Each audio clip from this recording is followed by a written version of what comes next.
ഈ പെൺകുട്ടി കുറെ ആൾക്കാർ ഒരു സിംഹത്തെ അമ്പ് ചെയ്തും ഷൂട്ട് ചെയ്തും കൊല്ലുന്നത് കാണുന്നു. അത് കണ്ട് അവൾക്ക് സങ്കടം വരുന്നു. അപ്പോഴാണ് അവൾക്ക് ഒരു കാര്യം മനസ്സിലാവുന്നത്. അവളുടെ അച്ഛൻ കെയർടേക്കർ ആയിട്ടുള്ള സൂവിലെ സിംഹങ്ങൾ പണക്കാരുടെ കളിപ്പാട്ടങ്ങളാണ്. വീട്ടിലേക്ക് വന്നവൾ സോഷ്യൽ മീഡിയയിൽ അവരെ പറ്റി സെർച്ച് ചെയ്യുന്നു. അപ്പോൾ അവൾ അതുപോലെ ഒത്തിരി സിംഹത്തെ അവർ കൊല്ലുന്ന വീഡിയോസ് കാണുന്നു. അത് കണ്ടവൾ ഒരു കാര്യം തീരുമാനിക്കുന്നു. അവളുടെ പ്രിയപ്പെട്ട പെറ്റായ വൈറ്റ് ലയൺ ഇപ്പോൾ അച്ഛന്റെ സൂവിലാണ്. അവൾ അതിനെ അവിടെ നിന്ന് രക്ഷിച്ച് കാട്ടിലെത്തിക്കാൻ തീരുമാനിക്കുന്നു. അങ്ങനെ രാത്രി ആരും അറിയാതെ അവൾ സിംഹത്തെ കൂട്ടിൽ നിന്നിറക്കി കാട്ടിലേക്ക് കൊണ്ടുപോകുന്നു. അവർ ഒത്തിരി ദൂരം സഞ്ചരിച്ച് വേണം കാട്ടിലെത്താൻ. അപ്പോഴേക്കും രാവിലെ ആയതും ഇതെല്ലാം അച്ഛൻ CCTV ഫുട്ടേജിലൂടെ കാണുന്നു. അച്ഛൻ തന്റെ ഹണ്ടിംഗ് റൈഫിളുമായി അവരെ അന്വേഷിച്ചിറങ്ങുന്നു. ഇവൾ ഇത് നേരത്തെ തന്നെ പ്രതീക്ഷിച്ചിരുന്നു. അച്ഛന്റെ ജീപ്പ് വരുന്നത് കണ്ട് അവൾ ഒളിച്ചിരിക്കുന്നു. അതേസമയം സിംഹം അച്ഛന്റെ ശ്രദ്ധ നേടുന്ന രീതിയിൽ നടന്നു വരുന്നു. അത് കണ്ട് അയാൾ തന്റെ തോക്കെടുക്കാൻ ശ്രമിക്കുന്നു. പക്ഷെ അപ്പോഴേക്കും മിയ അത് കൈക്കലാക്കി അച്ഛന് നേരെ ചൂണ്ടുന്നു. അവൾ അച്ഛന്റെ തെറ്റ് പറഞ്ഞു മനസ്സിലാക്കാൻ ശ്രമിക്കുന്നു. പക്ഷെ ഫാമിലിയുടെ സാമ്പത്തികം വളരെ താഴ്ന്ന നിലയിലായതുകൊണ്ട് ഇതല്ലാതെ വേറെ വഴിയില്ലെന്ന് അയാൾ പറയുന്നു. അവൾ മറ്റൊന്നും ചിന്തിക്കാതെ അച്ഛന്റെ കാലിൽ ഷൂട്ട് ചെയ്യുന്നു. അതിൽ മയക്കുവെടിയായിരുന്നത് കൊണ്ട് അച്ഛൻ മയങ്ങി വീഴുന്നു. ഉടനെ അവൾ അച്ഛന്റെ ജീപ്പും എടുത്ത് അവിടെ നിന്ന് പോകുന്നു.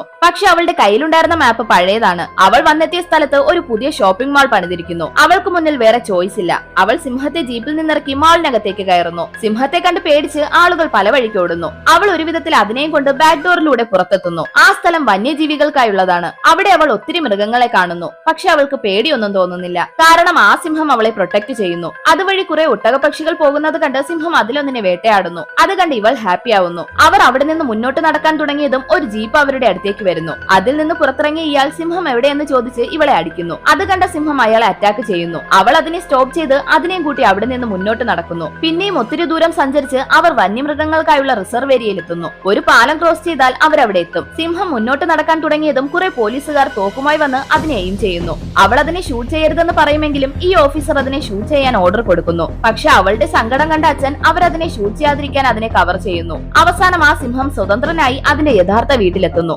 മാസങ്ങൾക്ക് ശേഷം അവൾ അതിനെ കാണാനായി വരുന്നു. അതിപ്പോൾ ഫാമിലിയായി ആ റിസർവ് ഏരിയയിൽ സന്തോഷത്തോടെ ജീവിക്കുന്നു.